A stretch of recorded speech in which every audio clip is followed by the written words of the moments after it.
Okay, good evening, everyone. Happy Thursday, and welcome to Hoops Hobby Hangout. I'm Joey here with Ryan, Steve, and Adam.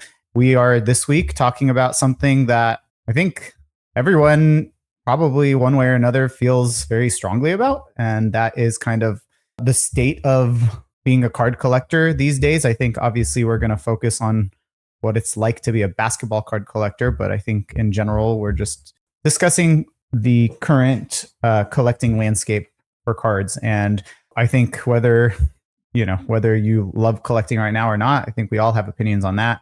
But also just kind of where things fall in terms of the leagues, and obviously March Madness started today, things like that. A lot we can discuss.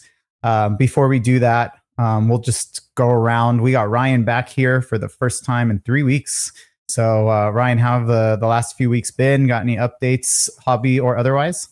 Good, man. So I took some time off to go skiing last week, or snowboarding. I snowboard. I know, I'm very jealous But yeah, it's been such a weird winter here in Colorado that I haven't gone that much. So unfortunately, I'll be out again next week. I was telling you that before we started, but I do have a kind of a cool pickup. This is a 0708 Platinum Medallion. It's Marcus Camby. Now, these are probably the worst platinum medallions, but they're hard to find because they're out of 25. So, oh, dang. Pretty excited to see that one show up. There's been one hanging out on eBay for a long time at over $100. And that one came up for auction. I can't remember what it went for, but it's definitely less than that. Yeah, that's from the Upper Deck era of Flair Ultra there. I think they get 2 years out of like that.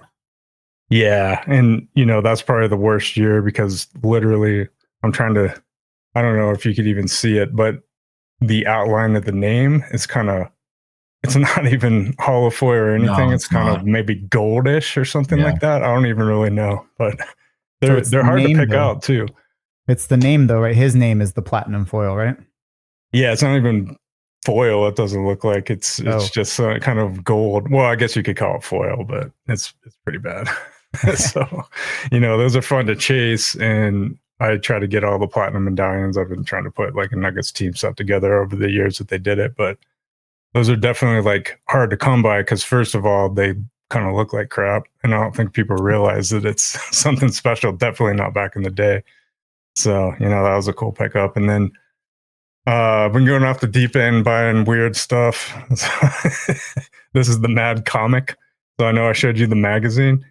So prior to Mad going to the magazine format, it was actually a comic. So the first 23 issues or something like that were comics. So this one is issue number 15. I think this is from 1954.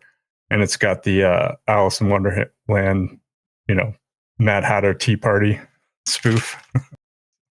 So is there any like direct correlation or relationship between the Mad comic and Alice in Wonderland or Disney? No, they would just spoof it all. So it kind of started as I don't know, like short comics, right? That were, some of them I've read and I don't really get the humor as much because, I wasn't living in the 50s, but it kind of morphed into a magazine format. But it started out as like a comic book. And then I think the original guy that made the comics, I don't know, he stopped working for him and got like a new group of people. And then they went to that like magazine format with the satire. It was still comic-y, but more strip style, like comic strips you'd see in like newspapers and stuff like that. So I don't know, I get caught up in this stuff. I buy one thing and I'm like, what else is there? Well, if you're not buying Topps cards, you got to keep yourself busy. It's funny you say that, Ryan, because when Joey started his question, he started off by saying, "Is there anything?" And I like in my head, I was like, he's going to say, "Is there anything you won't buy, Ryan?" Because you've just shown like random stuff recently from your comics and your books to your. I'm waiting for you to bust out a stamp collection or something at one point. Yeah. Hey, I got into coins for a hot minute too. Like I've only got like 3 of them, but I was like, oh. Coins are kind of cool. I gotta like limit what I'm getting because I will go off the deep end. Yeah, that's very cool. Awesome additions. Steve, you got anything for us this week? Nothing really. I do have two for me big PC cards on the way. One WNBA, one NBA, but both of them were bought about 2 weeks apart, but unfortunately they're both off the eBay authentication. So Ryan will probably be done with his ski season, all of his vacation time by the time I get those in hand. So I'll be able to share them with everyone here. I haven't even one of them is an Asia Wilson auto I bought week and a half or so ago. I mean, I haven't checked the tracking, but I know it's shipped because I got the notification that it's shipped to authentication, but I've got no updates on that one. I'm not a fan of the authentication process. I'm so I buy a card, I want it in hand. The fact that it delays it 2, 3, 4 weeks really bugs me. But when they come in, I'll show you guys. They're some nice cards. Nice. Looking forward to that. Yeah, obviously it's just so annoying that you have to wait so long for your cards. And I don't even know if they do their job very well, but Adam, what do you got? I got a couple of things in. I think I've showed them to you guys already, but Tony Parker silhouette. Is that 13, 14, Adam? What year is that? It says 13 on the back, so probably 13, 14. But Prime. That set. I like the Prime patches on them. It's cool too, and they do the arms and stuff like that through the silhouette. I always like that better than just kind of the cutout on the side. And then I've got a couple 24 karat memorabilia patches. Gervin and a Shaq Celtics. I've been after a Shaq Celtics piece for quite a while and came across this one. I was able to bundle these together. What's that Shaq number to? 7. Oh, nice. Yeah. I've never even seen that particular variation before, but all of his Celtics stuff seems to be fairly rare and fairly sought after as well. Most Celtics collectors kind of like that, so there's usually some competition around getting one. How many years did he play with Boston? 1 year? Just one, yeah. Yeah. That's very cool. And that set, is it themed for players who scored 24,000 plus points? That's my understanding, yeah. I didn't look super far into the whole set checklist, but everything I've seen is their 24,000 point players. Yeah, that's really cool. Really cool for retired players because it is their career milestone. I'm not a big fan of it for players that were active while the set was created because there's just something annoying about the fact that it's just a random number at that point. It's but for Gervin and Shaq, that was the end of their career. It was after their career that's their total point score in the NBA. I think that's a really, really cool set. Yeah, it sounds too like if you're going for career milestones, it's like the impeccable numbers, right? Where they pick a number that's a milestone for the player, and then they, make a card and on-card auto about it. So yeah, that's awesome. Nice pickups. Thank you. I don't have really anything that big or meaningful, I guess, in the sense of big collection achievements like last week or the week before or whatever. But one.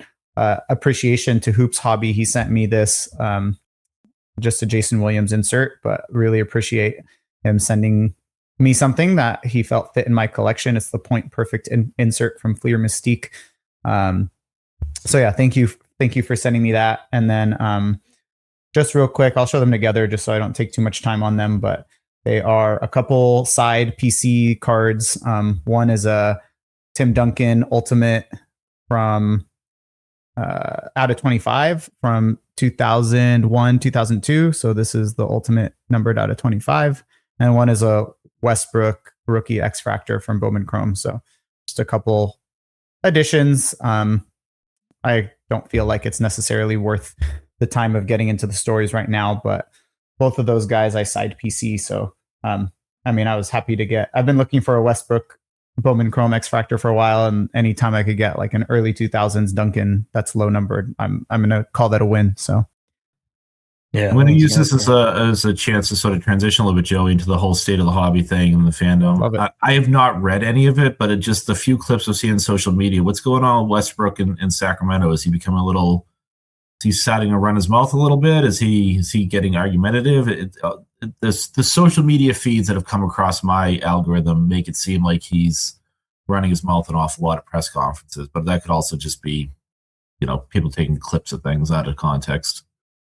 Yeah. So if you're talking about what I think you're talking about, a couple of weeks ago during a press conference, he kind of mouthed off against the media, like Sacramento media, and specifically one of the local radio guys, and essentially was like, you guys are coming up with your narratives about why we're, certain players or intentions and the team's intentions and this or that. And he took exception to the fact that effectively, and I don't know, I mean, effectively the media understandably was calling for less minutes for Westbrook and DeRozan, because now that their season is shot and now that they're looking for trying to get the most advantageous placement in the lottery, they are saying, let's develop the young guys, let's get a good draft pick, whatever.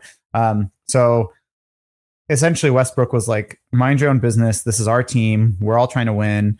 Stop butting in and claiming that, like I'm trying to pad stats or DeRozan's trying to do this and whatever. So he didn't say things so explicitly, but that's essentially what a lot of the interpretation was around Sacramento media. But yeah, so it's kind of traditional Westbrook in his kind of unfiltered self. So love it or hate it. It's if that's what it is, I love it. I don't think players should ever accept going out there and doing this, unless, I mean, the Pacers seem to be really enjoying it, but I don't think any players should go out there and enjoy tanking, and I think they should go out there and fight. And I think that's good for the franchise too. I don't buy into the tank stuff. I think you try and win and try and keep building a winning mentality. You never know who's going to be there next year, who's fighting for minutes, if the coaching staff sticks around. I mean, you never want to get comfortable with losing. So if that's what he's complaining about, good for him. Media just runs their mouth sometimes.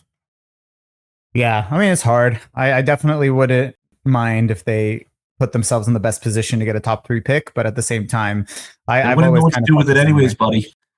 Yeah. but yeah, so I kind of tend to lean towards where your point of view as well. So, but yeah, so it's pretty funny. Sorry, go ahead, Adam. It's not like football either, where you just have the worst record, you get the worst, or you get the best pick. Mm-hmm. So you get better odds, but you could tank and have no growth as a season and then still get the 10th, 8th, 7th, 5th pick and not get anything out of it. So I never understood that for basketball. I don't like it on any sport, but basketball seems the least fruitful.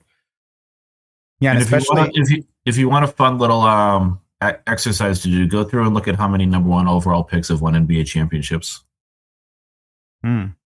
Yeah, it is always still like the luck of the draft too. But I think the thing that people, Adam, to your point, you're saying like you still might end up picking, bottom, like at the 10th or 8th or whatever, that's what Sacramento fans are clamoring against. It's, the worse your lottery odds, if you're the worst record in the league, what you're guaranteeing yourself is a top 5 pick, versus if you're the second worst, it's top 6 pick, and then it's top 7 if you're the third. So now they're in the 4th spot in the lottery. So yeah, they have barely less of a chance to have a top 3 pick than those above them, or below them, but potentially they could be as low as 8 now. So that's really the big issue. But I kind of agree with you, and especially in a draft like this, like so loaded, you could get the 10th pick who ends up being the best player in the draft. It's so.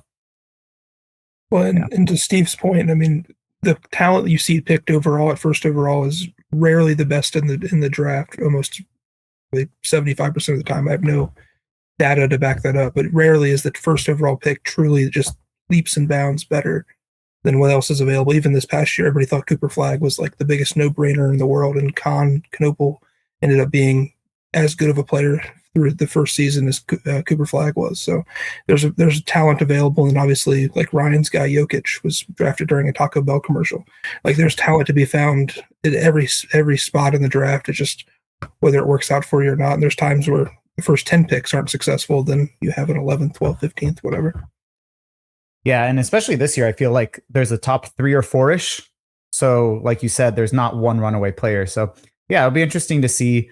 But we should stop talking about the Kings and the lottery and teams that suck. So let's transition to, like Steve was saying, kind of what we're talking about today, which is the state of card collecting and basketball card collecting.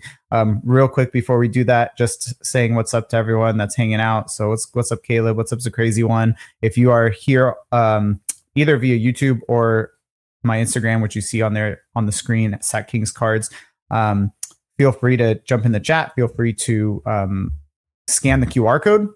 And I will also, and I think Aaron, you're hanging out with us over on Instagram. I'm going to put the link into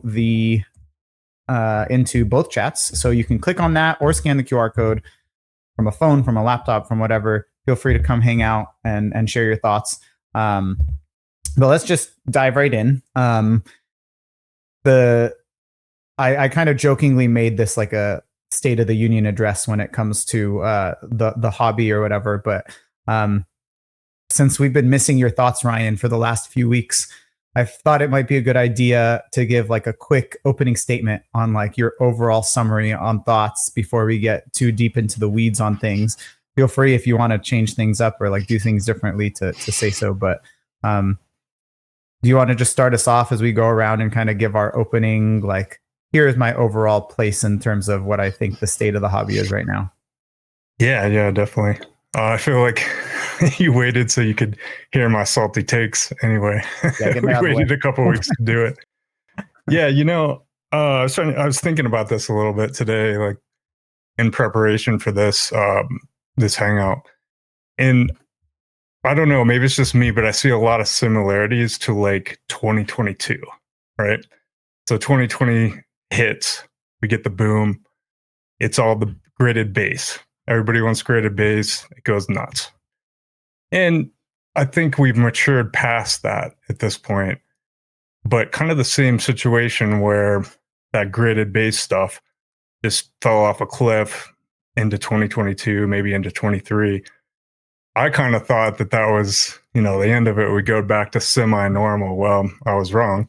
So I could be wrong about this, but I get these kind of same feelings right now in 2026 with Fanatics, like kind of monopolizing the industry. They, to their credit, they've done a great job of marketing. I don't know if necessarily marketing the right things, but to me, it kind of feels a little bit like that 2022. And I just got to be honest, I've been selling stuff, like bigger stuff. We can maybe go over what that is, like once maybe the sales are done or whatever. But I kind of just feel like, okay, if it's another one of those situations, I want to get a little bit back from it, just from things that have gone nuts in my collection. Not that I don't want them, but at the same time, I kind of missed the boat in that 2022 stuff where it's like, I'm not really trying to sell, but then you look back and you're like, I probably should have. Because for me, it's like getting some funds back. I can then go spend it on other weird stuff like band magazines and whatnot, So that's kind of where I'm at right now. Obviously, I've gone into it before, but just to state it again, I'm really not going after tops. I don't have any plans to. So for me, it's completing sets, stuff like the Platinum Medallion stuff shows up. Weird things that, I've been chasing for years will show up, and then I'll go off into these weird tangents of coins and comics and stuff like that. But yeah, not a lot of buying, more kind of like unloading some of the stuff where I feel like, I mentioned the graded base stuff. I feel like people have matured past that. And what I mean by that is now they're chasing quote unquote rare stuff, but there seems to be a lot of money being thrown around that's not necessarily researched money. It's kind of like, oh, let's go on the trend of like 101s are rare, so let me get a 101, or this set's rare, let me get this. So I saw that same thing kind of happen in 2022. That's why I'm trying to see if maybe the two are the same. So I'll leave it at that for now. You mentioned that obviously you differentiated, right, between the base, graded base, and the rarity of stuff now. So let's say, unlike the graded base from 21 and 22 that obviously plummeted down in value, let's say this stuff just keeps going up, right? I mean, 90s, rare 90s numbered parallels and inserts and whatever, and it just keeps going up in value. Will you, and it's hard to project what you'll feel, a year from now or 2 years from now, but are you thinking that based on your past and stuff that you're in the boat where you'll be like, dang it, I should have kept that because now I can't get it back or whatever? Or are you more of the, well, yeah, that's gone up in value, but it's silly to me that this card is worth $10,000 and now I can spend $10,000 or whatever you're selling it for now, $2,000 to, like you said, buy some more stuff that's off the beaten path or cheaper, and then maybe put it towards my ski trip for this time or whatever, right? So kind of, you might not be able to get it back because it goes up in value, but then you spend on things that you might feel is more appropriate to its value. I don't know. Just kind of, where do you think you fall in there? Well, that's a great point, because that's the first bit that you said there.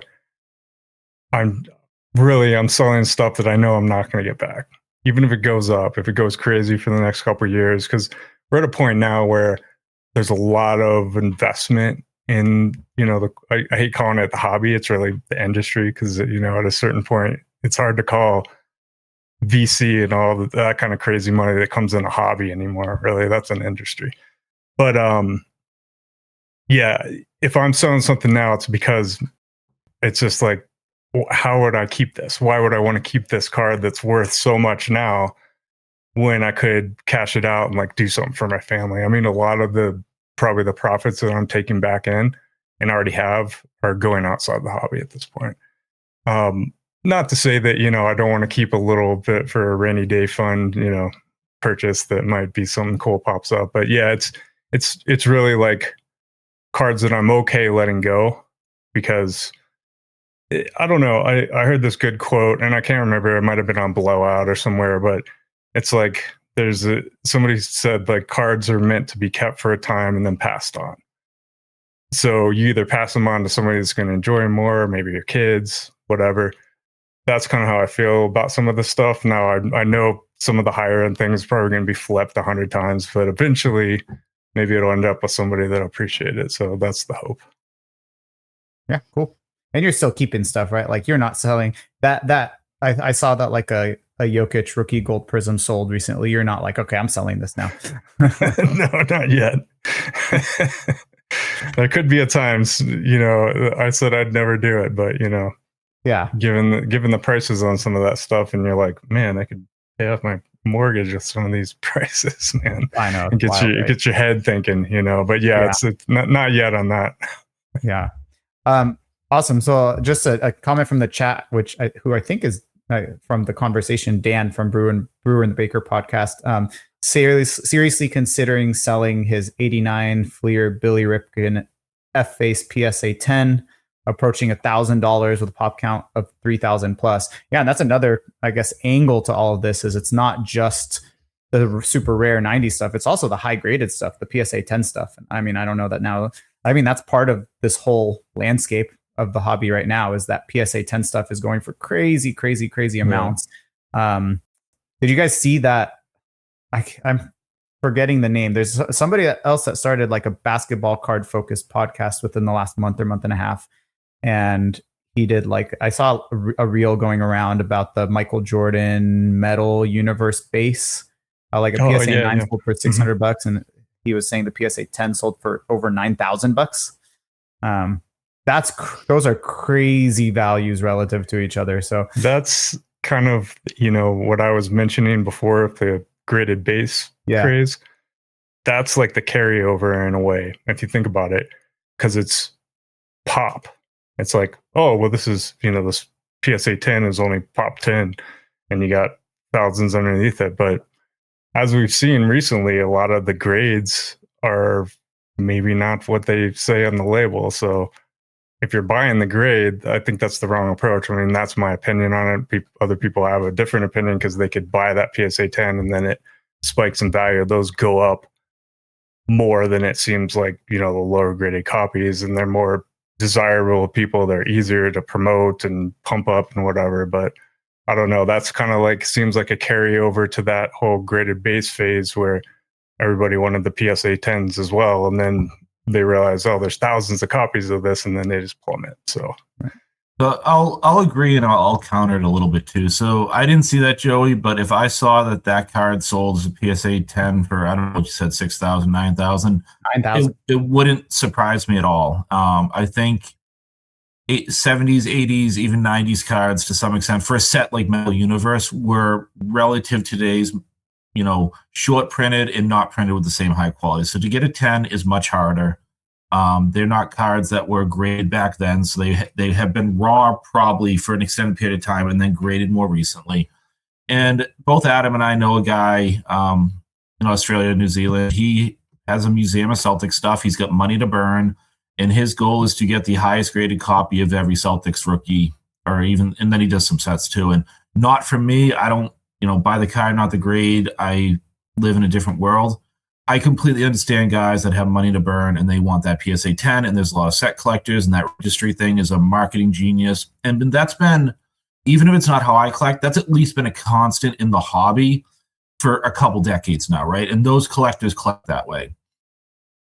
We mentioned Dan's in the chat right now. On the Brew and Breaker podcast this week, they did a deep dive into Series 1 baseball from Topps, and made comment that, I think we've talked a few times on our podcast, that the baseball side of the hobby, or the industry, Ryan, definitely has people that do a lot deeper research, right? So the estimated print run on Series 1 Topps for the base cards is $1.2 million per card. 1.2 million copies of each card, right? Wow. And they're printed with, modern standards, high, better computers, better imaging, et cetera, et cetera. So that grading a Cooper Flag base card that probably has 1 million copies of it will likely not have any long-term value that's significant versus a short printed, highly sought after Michael Jordan card. It doesn't raise the flags as much for me. So I just want to make that point. And Dan's correcting me. 1.6 million is the estimate for each base card in Series 1. The other thing I was going to say is, Joey, I'm going to sound like such a contrarian here, but you mentioned that talking about the state of the hobby, a lot of people have strong feelings. I think my strong feeling is that I'm pretty apathetic about everything right now. Nothing's actually, I'm a guy that likes to get excited, or I like to be kind of cranky. I like to have that mass hole in me. There's really nothing happening in the basketball side of the hobby right now that I think is really notable. Topps put out we had Topps flagship, and I think that got people a lot of excited. I think the Living Legend set that Adam's going after actually does have a lot of following. I don't know if people have really cared all that much, other than marketing telling us we should care about Topps Finest dropping, or Topps Chrome, or Chrome Sapphire, or did Topps 3 actually come out? Are people ripping that stuff? It's a premium set. Midnight, is that, my concern is, or not even my concern, but I'm just apathetic. I'm not seeing a lot of engagement and excitement about the hobby and these products that are coming out and what Topps doing. I mean, we hear about the Rippers, breaking through this stuff, but other than that, it's kind of I don't know. I think it's sort of just a muddy area right now where there's not much happening, which surprises me. I thought Fanatics was going to come out a little more aggressively and be talking about, stuff like 5-star or Dynasty at this point. It's really just, here's a few paper products, here's some random spit. Did you guys know there's something called All-Star Cactus Jack Chrome? There's some weird stuff out there, but not much to get, I think, to respond to react to one way or another. And Adam, I know you had something you wanted to say. In response to the grading, the PSA 10 thing, I think that was a good point, Steve, that it's not the same high population as some of the more recent stuff that Michael Jordan, so it might not be the same. But I think, to Ryan's point, I think the point of the reel was a PSA 9 and 10 is interchangeable potentially, so you could crack a 9, send it back in, get a 10. And so it's crazy that there's those differences. So just to make that clarification. And Gary agrees, Steve, about the apathy. And just to read it for the people that are listening rather than watching, I agree with the apathy, but I think it's because Topps is marketing to breakers and gamblers. I'm not even seeing much of their stuff at local shows. And so it's funny. I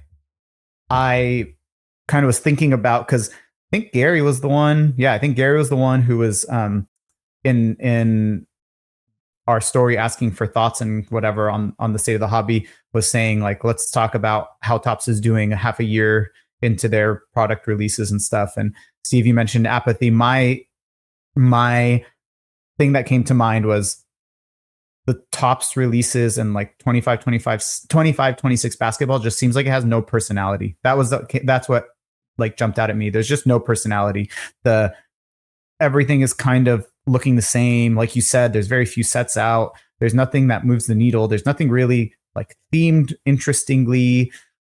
Even the stuff that is supposed to be what Topps builds its fandom on, like Flagship and Chrome. It's kind of underwhelming. We've talked about the photography. We've talked about like comparisons to previous Topps Chrome releases. But anyway, so I think a lot of that is pretty consistent with what we're saying. Obviously, we can talk more about that. The crazy one says that a friend of his got a 101 Cooper Flag Midnight Auto, and he's telling him to move that ASAP. And then Gary also mentioned that this is because Topps is marketing to gamblers and breakers. So he's not seeing that stuff again. So it's like, it's kind of like you guys mentioned, the industry and stuff like that. Sorry, Adam, you had unmuted at some point to talk about, to respond to something when we were talking about the graded PSA 10s. Yeah, I was just going to run back to that. Steve kind of pointed it out, but there is kind of, I think, a big difference in the market for those. Like, all of us here are true collectors, and I don't think any of us would pay a drastic, if any, premium for a PSA 10. But then you look at the people who are uneducated and don't know anything. That's all they know, is that PSA 10s are the move. When PSA 10s move more simply and easily, more liquid, whatever it may be. So I think there's just kind of a stigma around the industry, to use that term again, that if you're buying and selling cards, if they're not PSA 10s, there's no reason to have them almost. And it's silly to us because we're thinking, like, as you said, a 9 and a 10, the only difference is it was a good day and a bad day at the grading office. So to pay such ridiculous premiums to all of us is ridiculous, but other people look at it and they think, oh, if I don't have PSA 10s, that's all I ever see on the internet. That's all I ever hear being blasted. If it's not PSA 10, it's not even worth having kind of mentality, which I think is ridiculous. I think it's all artificial rarity, artificial money. I would certainly take PSA 8s or 9s or 7s or whatever else for a fraction of the money. And I think all of us feel that way. But I don't know. I don't remember the exact conversation a few minutes ago we were having to the T, but it was just around that idea that the market has shifted so strongly towards PSA 10s, where I think on key cards, it's not that 2 or 3x kind of multiplier that we saw for such a long time. And it's because of the uneducated buyer that we see in today's space, where they're just buying stuff they have no idea really of an idea of a market beyond 10s. Like, that's all they even think of owning or collecting or seeing is 10s. So everything else is almost like non-existent to them. Yeah, no, I think that's a great point. And I think that, you know, to Gary's point about everything being marketed towards breakers and gamblers and stuff like that, I think part of that has to do with the fact that what is Fanatics trying to bring in? Fanatics is trying to bring in, they're not trying to bring in collectors. I think they're trying to bring in people to turn this into like a side gig of making some level of money. So I think that PSA 10s appeal to that. So I think it's all kind of in line with their brand. Yeah, I think that's definitely part of it. That's definitely what they're pushing, is the narrative of there being the industry, to use that term again, rather than a hobby here. And so I think when you push things like PSA 10s and that sort of thing, it becomes obtainable to people. Even a rare PSA 10, in the example of the F-Face Billy Ripken that was in the chat, that card you don't really see in a 10. Most of those, in relation to the overall quantity of those in the world, 3,000 is not very many. So they are relatively rare, but they're not truly rare. Mm-hmm. There's 3,000 of them. So there's more than enough to be sold on a regular basis, and the data to be tracked and able to be kind of pushed in that regard, versus if we talk about, you know, a particular ultimate set being really cool that's numbered to 10, you can't get traction with that because there isn't anything available. There isn't any sales that are able to be happening every day, or available cards to be purchased or anything like that, whereas something like that can be bought and sold many times a day, even at a rare top report of 3,000. So I think that's just kind of part of it too, is so many people want to buy things based off the market actually having tangible transactions, whereas that's even with the stuff I like. It's tough sometimes when you see a car that hasn't sold in 10 years and you're like, well, last time it sold for $200, is it really worth $3,000 now? Probably is, because the market's come so far, but it's hard to throw $3,000 at something that has no real market other than a guess. Then you add in the fact that I've done this for 20 something years and everybody else in here has done it for just as long. We're scared to spend what might be today's market without the actual comps, and then you expect somebody who just got into it and knows nothing to just wildly throw money. Well, the PSA 10s don't need to be wildly thrown money about. They're common cards and rare grades. They can have a million data points they can go off of to make a tangible kind of rational decision, versus our kind of stuff that we like is kind of going by the seat of our pants. Yeah, I think it's gone up a crap ton in the last 5 years since one sold. We'll buy it for 5x the last comp. That's not the market that most of these people live in. Yeah, those are great points. Yeah, it makes sense, Adam, too, because if you look at like from a card show perspective and people going to a card show and just getting into it and being excited, they're seeing that because I even the last one I went to, you just see showcases. The showcases are just graded. Everywhere is graded. It's the parallels. It's, it's not base anymore, but it's, just a slight step up. Oh, this is a rare parallel, even though the out of 10 might have 10 different copies of it. But that's a great point, because if you haven't been around the market, and I like your term uneducated, because that's really what it is, but it doesn't mean they're wrong. It just means that they came in and that was what they saw, and that's what's being promoted. That's what's being pumped up, because especially when you look at Fanatics came into the market, they actually came in to try and get into like more of the FanDuel space. I mean, that's what they raised capital for. And then when they couldn't do that effectively, they're still trying. They went to the card market. So they're like, oh, we can use that money and put it towards the card market, and thus we get all the gambling type stuff, all the breaks, and go ahead and pull the card, get the good grade, sell it for a bunch of money. It goes along with that kind of culture of gambling as well, so that's what people are seeing. And I'm not going to crap on everybody that's doing it, because it has brought people into the space, and we've seen and we've talked to people. I'm sure you guys have as well. I've talked to people that got into it for that reason in particular, to make money, quote unquote, make money. And then they realized, well, this is actually kind of fun. Why do I just want to get a card only to flip it for more money? And a lot of times I'm not even flipping it for more money. I'm probably losing money. So there's good and bad with it. So I don't know. I just want to make that point real quick after you talk there, Adam.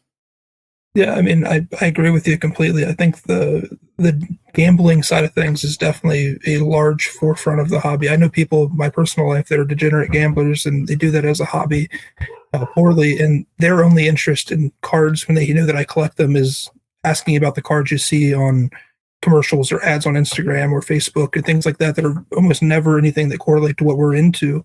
That's what they see. So they see an Arena Club post of a PSA 10 Mike Trout rookie that's top 5,000.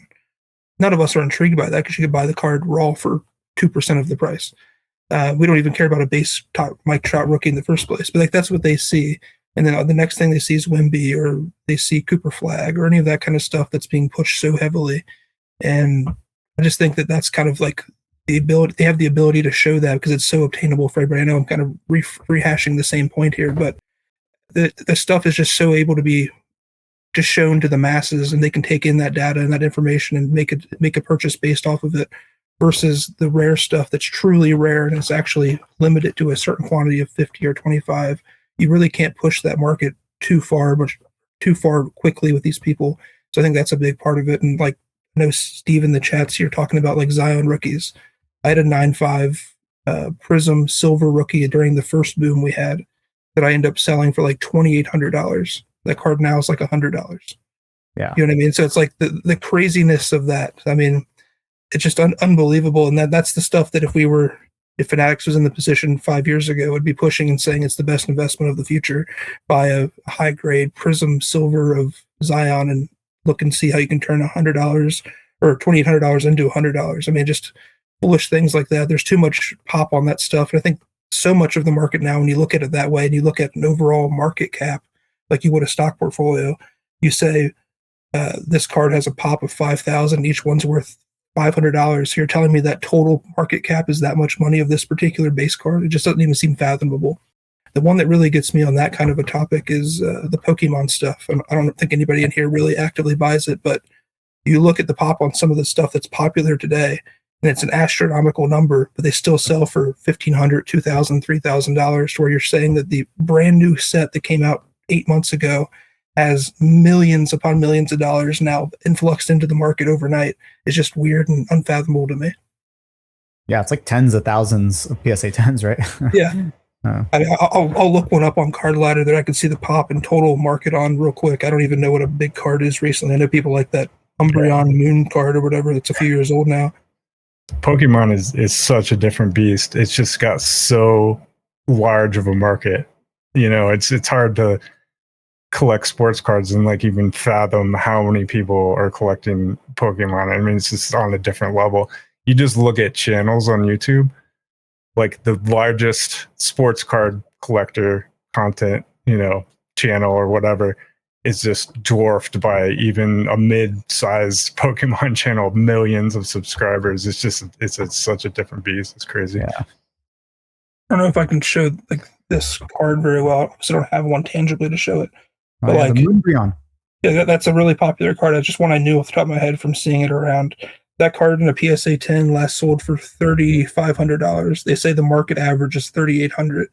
When I click pop just on PSA, load it here again. There's 20,184 copies. So if I use the $3,800 number that they say the current market value is and multiply it, it's saying that card has a $77 million market cap. Where was $77 million before this card came out? You know what I mean? Like that stuff doesn't make any sense to me. And I know the market is huge, and there's so many people that like Pokemon, and I'm not hating on them for doing that. Like, that's cool. Do your thing. I'm happy for you. But how can there possibly be a card with that much quantity worth that much money? I'll never comprehend that. No, I don't think any of us can. And to kind of bring this back to basketball, but I feel like what I'm about to say might apply to the Pokemon too. And kind of thinking about the two things we've talked about, which is like this industry versus hobbies thing, and then the apathy around Topps and Addicts. I'm going back to what Ryan was saying around the Zion time, the 2022 and the bubble and the COVID and all that stuff. And what we're missing is affordable products right now, right? So like I'm on one of the major internet vendors right now, and a box of Topps Finest Hobbies almost $1,000. They have something called a holiday calendar that's $350, right? There's also not the heritage for basketball. And this was one of my fears for Topps coming in to the basketball space, was they were just going to try and rinse and repeat what they do in baseball. But baseball and basketball collectors are very different. And I'm not even going to try and get into it right now because I want to get to the point I'm going to make. At least in 2020, 2022, 2023, when these other hype markets were coming, there was still stuff to be beneficial to the collector, right? Stuff was getting open. There was a lineage to it. So yeah, no longer could you get a $65 box of Revolution that quote unquote the true collector wanted. It had on-card autos. Now it's a $150 box of Revolution sticker autos. But you know what? Keep ripping that, people, because the me's of the world want that Jay Crowder Galactic coming out of it, because I'm going to search for that Galactic.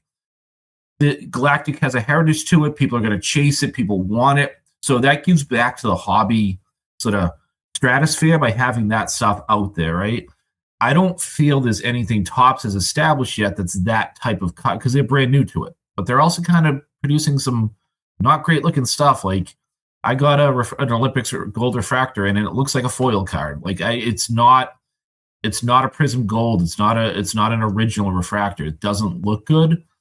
So Topps is trying to continue pushing this hype, but they don't have the brand behind it. They don't have.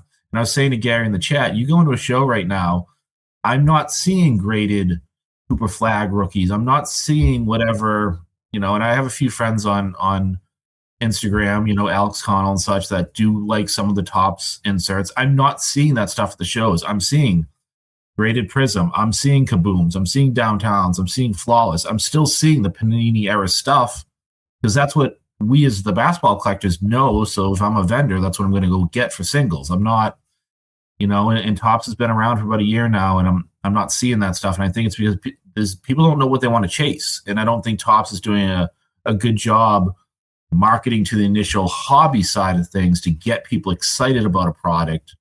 They're just telling us, hey, the baseball guys love these All Kings cards. So here's LeBron James All Kings card. You should all want it. And we're like, no, we don't. We want a nice game use patch, or a card from the NBA with a picture from the NBA Finals, or we want different stuff. And I think they're missing that part of it. So there's this hype and this money and this market cap stuff going into it.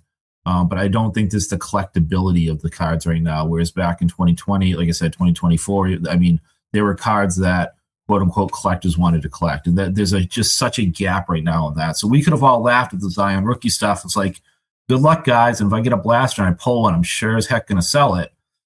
But I was also going to buy a blaster because there might be some cards I wanted in there. I'm going after a base set, or I really like the fireworks insert, etc. Now there's really no reason for me to go buy a blaster. And I feel like we've seen that with stuff sitting on shelves and prices being insane. I'm sure we might end up liking the All Kings cards, Dan. But so Dan's from Baker, Brewing the Baker podcast, and he did a deep dive of Topps, like I said, Series 1, and they were talking about All Kings, and I'll probably misquote him, but All Kings was an insert in, let's say, 2023, I think he said. They didn't have the following year, and then Topps was able to look at the market and realize, wait a second, collectors are going after these, and people are starting to pay up, and the auctions are selling higher.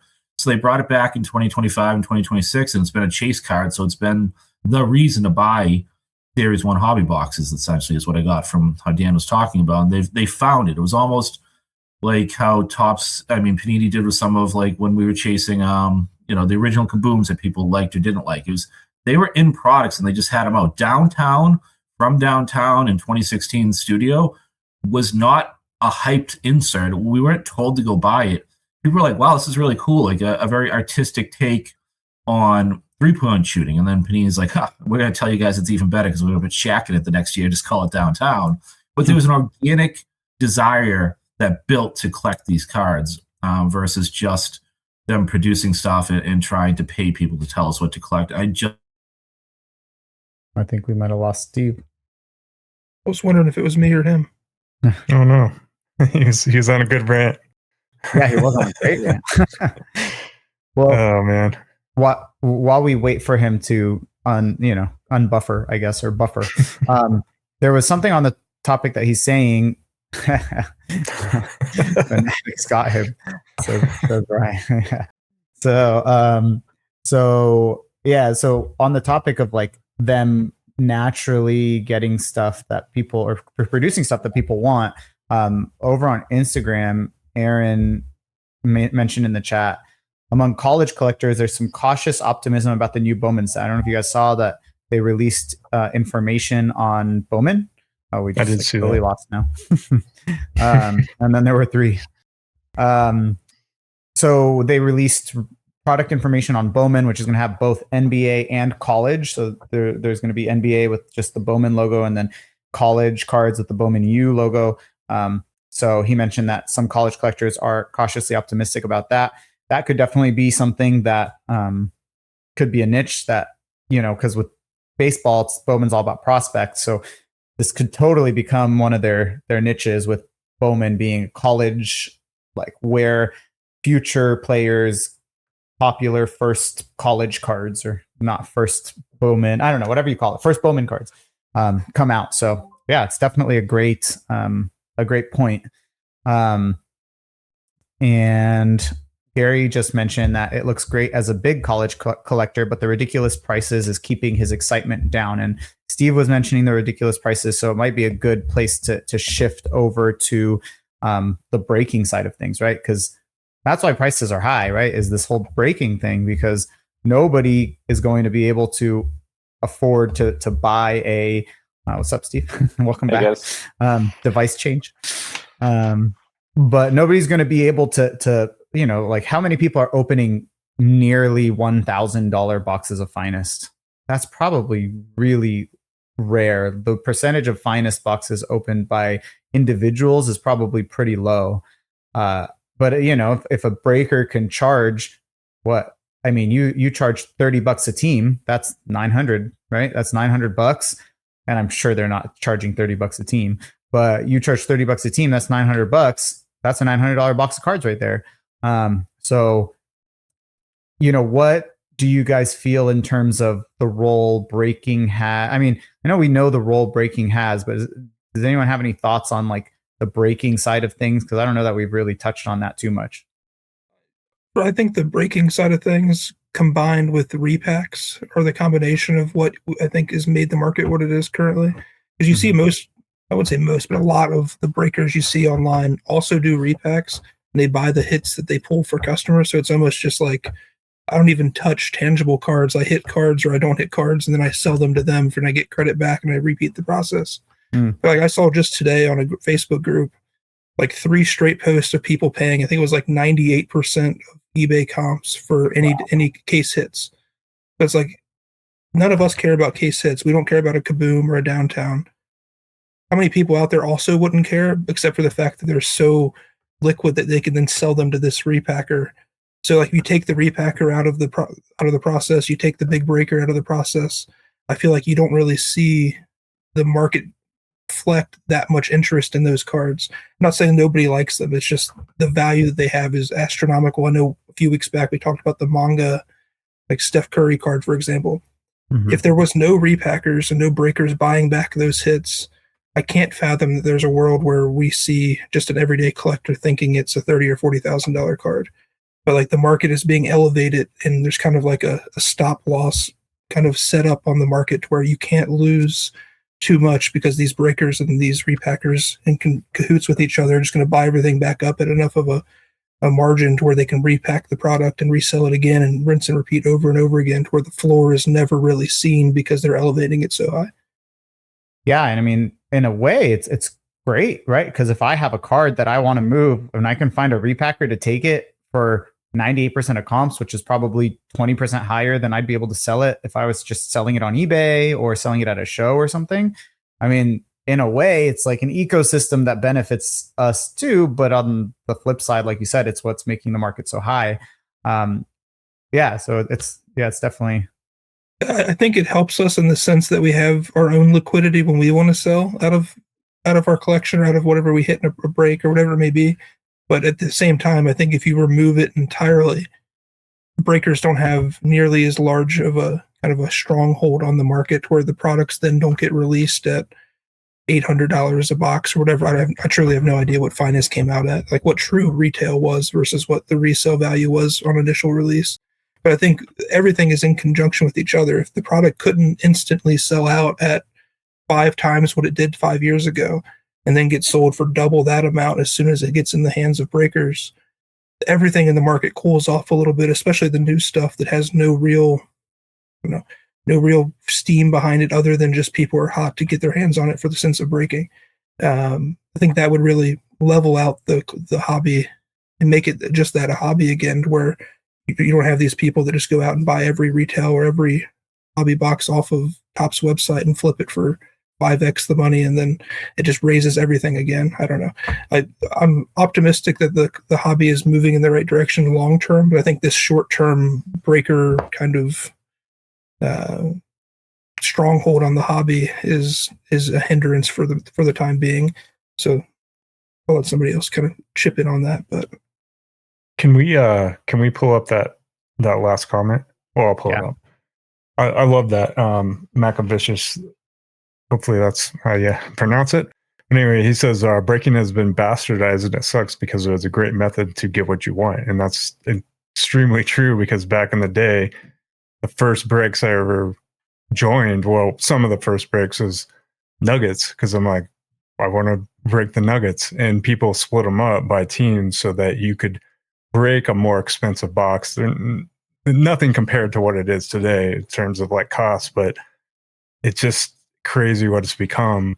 It's just become almost like another gambling mechanism. And I don't even like get in whatnot and do all that kind of stuff, but it's like they're spinning wheels to get the teams. A lot of times you'll gamble to even get a team, so you just blow money to get nothing. And you might get a team that you don't even have any idea who's on the team or like any of the players. And it's gotten to the point where it's mainly just about getting and pulling something of value so that you can go resell. And it's like totally, I don't even know. I'm sure they do team breaks still, but that's really not like the majority of what people are doing. And it is sad. So just want to highlight that comment. Yeah. And just in case like someone's listening, the comment was that breaking has been bastardized, and it sucks because it used to be a great method to get what you wanted. And I think that was a moment of proof the host isn't listening to the other host, because Ryan definitely read that about a minute ago. I'm sorry. I didn't think you read it. I apologize. Hey, we'll say it twice because it was such a good comment. It was so good. Yeah. And I think like someone mentioned it, or maybe both of you, that just the focus, I think to me, one of the overarching themes is that the focus now has just shifted so heavily towards money in everything, right? In what prices sell at, and buying boxes so you can resell them for more, and then buying boxes and breaking them so you can make money off of the breaks, and getting cards for as little as you can, Ryan, like you just said, so that you could sell the cards you make to make some money, or going and finding deals so you can flip those cards for more money, or whatever, right? It's just shifted so much to the money. I mean, back when I was breaking, and like when you were breaking, I mean, correct me if I'm wrong, breaks equaled the cost of the box, right? It's like they were breaking up that $150 box of cards among 10 people, or they were breaking up the $500 National Treasures box among 10, 15 people, or whatever. So it's like the purpose was to actually give, maybe there was small profit in there, right? I mean, maybe the breaker was making $50 off the break or something, but people were actually given an opportunity to access opening cards or ripping wax, or potentially cards for their team and their PCs for cheap, for less than the cost of a box. And the person doing the break wasn't focused on maximizing the profit they could get out of it. And so it's just the shift towards focusing on the money and how much money can be made and how much juice can be squeezed out of that lemon is just killed everything. It's killed breaking. It's killed the distribution of the boxes. It's killed finding cards online or on eBay, because everyone's just gobbling up whatever they can that they think can make them money. It's killed what Aaron mentioned in the stories this week as something that his thoughts killed ComC, because ComC doubled their shipping prices again. So now it costs so now the base shipping price is like 50 cents a card plus 25-cent fee on every single card when you ship. I mean, it's just not usable for low end cards anymore. So it's just maximizing every cent that you can get has totally just changed the landscape of things. Well, Joe, it was like, back in the time that we were breaking, and I broke into when people were trying to profit off of it. So initially it was just the guy who was going to buy the box, and he went on blowout forums or wherever else, and he said, hey, help me split up the cost of the box, buy a team or something like that. And then I think people got incentivized to then set up breaking companies. But a lot of those early ones, like the ones that I remember breaking with, they still kept that like team mentality. And now it did morph eventually into let's break more randomized and stuff like that, just so I can keep my breaks going. They started putting more money into trying to get boxes and get in the stuff that people wanted. So then you got overhead to do that and whatnot. But yeah, it totally started with just guys paying the price of they just wanted to make their money back and maybe a little bit extra to like ship out to people. I don't know if you guys had any other thoughts, but my kind of thought in this, I know we only got a couple minutes left, but it's like, when all is said and done, these cards have to end up with somebody that wants them, right?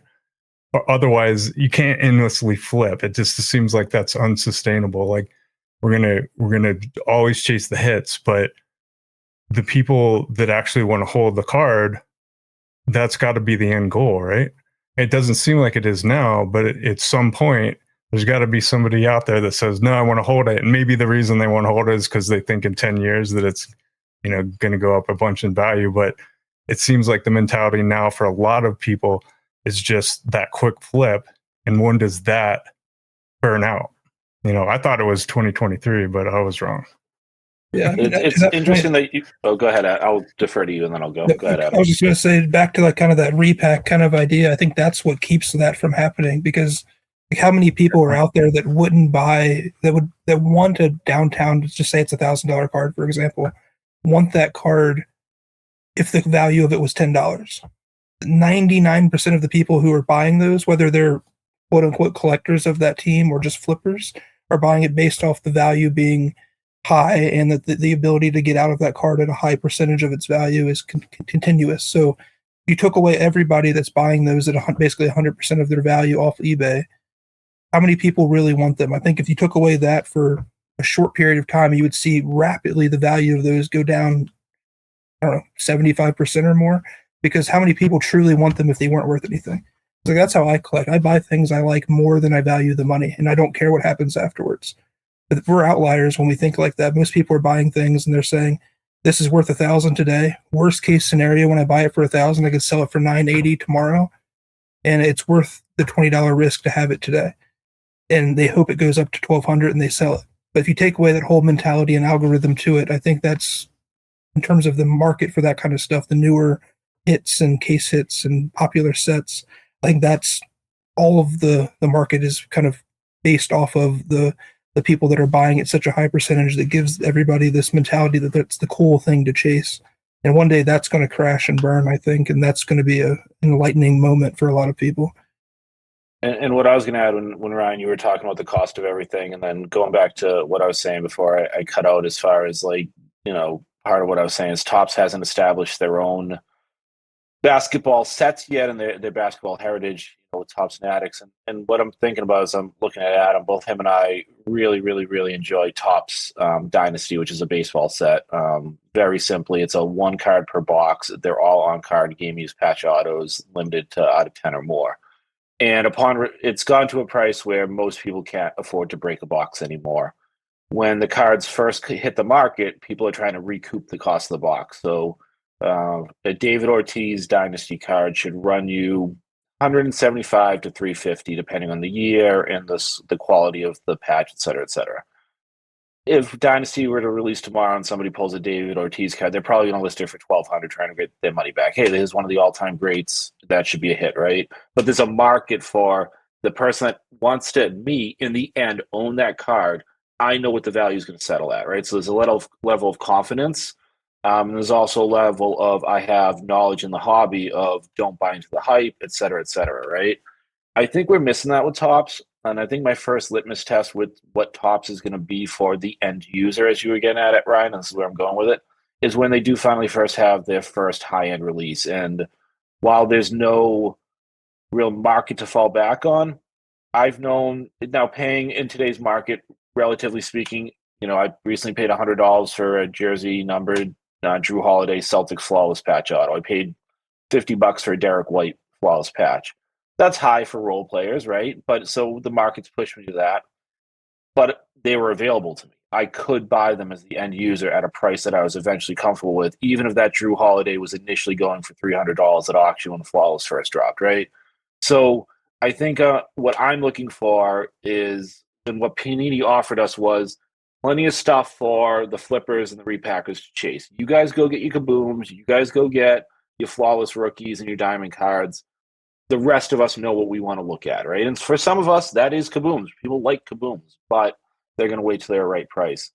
I think we need I think Joe, you said it was Sean saying like every 6 months checking on how Topps is doing, and not from a negative perspective, but I think we need to start realizing that safety net of knowing what we want to collect from Topps isn't there. But my first litmus test will really be those high-end sets. And do those cards take the same track that Flawless did, where it's going to be the same people ripping them? It's not somebody going into a store and just randomly buying a box of Dynasty or 5-star or whatever they might offer. But 6 months, a year from now, can the Adams of the world go out and buy, hey, there's a Larry Bird Topps Dynasty card. This is about what his premium patch autos should go for. I know about Exquisite and Flawless.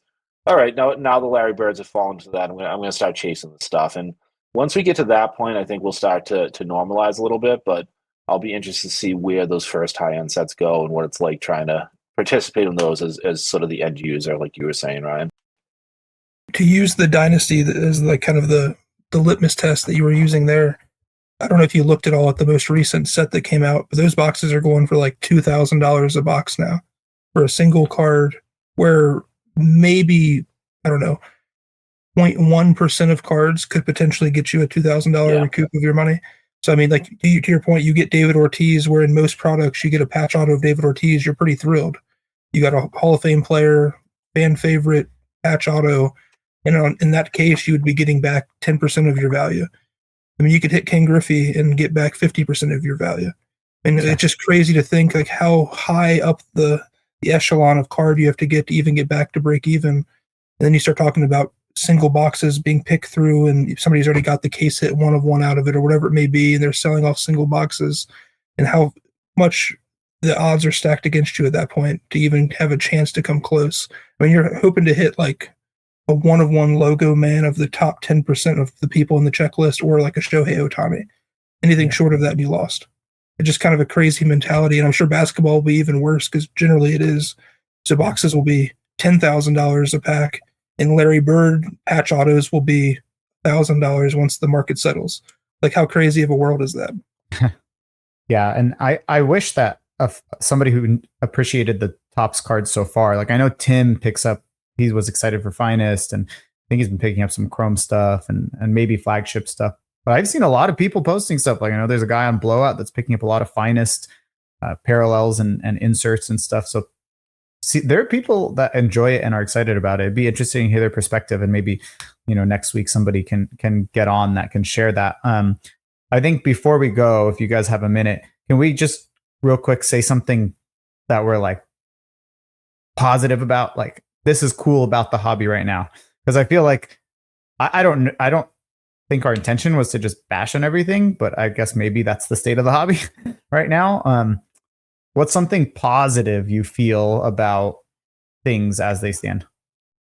I can start. I mentioned it before, but the amount of people that have been brought in because of the COVID boom, because everybody kind of flooded to the market, did create a lot of collectors. And so it's nice to see. I still chat with people, weekly or bi-weekly or whatever, who have been in the hobby, not, as long as us, but they've kind of ingrained themselves into the hobby. Maybe they started in the boom or a little bit prior to it, or maybe something like that. But it has brought in a lot of people that just want to collect. So when we talk about end users, it's going to be those people, and I feel like a lot of people like our age are trying to get our kids into it. Those are end users as well, and they'll carry it out, because after all the hype is said and done, to carry like a hobby to the next boom or whatever it's going to be, or just to carry it throughout, has always been collectors. There's always been people that just want to keep it. Always been people that just have fun with it. They make connections through it. They enjoy it with their kids, whatnot. So that still exists. So that's my positive point there. Awesome.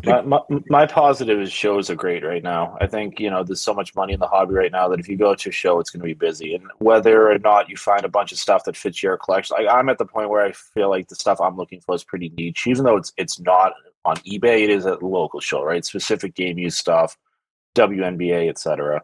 But there's money in it. So you go to a show, it's going to be busy. And if a show's busy and it's a repetitive show, then people that aren't there just to flip stuff are going to go. So you're going to have more people to run into, more sort of hobby energy to interact with, and then, probably some new dealers or different shows popping up. So I think the busier the hobby is, even if I'm not really diving into a lot of what's happening in the moment, I think that brings a lot of energy out to shows. And I personally enjoy going to an easy to get to local show that I know is going to be busy. So I think the show scene is really, really strong right now, and I'm liking it.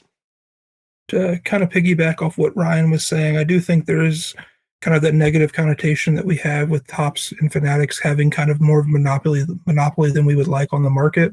But I do think there are going to be people who have no love lost for Panini because they never collected during that. Let's say you're 40 years old and you have a 10, 15-year-old son that's wanting to get into collecting cards. What you collected when you were that age wasn't Panini. You had no idea what that was.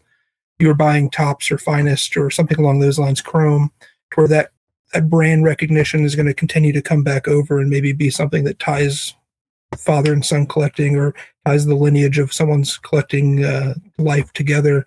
Whereas Panini Prism is something, if you weren't into the hobby in the 2012 to 2024 range, you're oblivious to.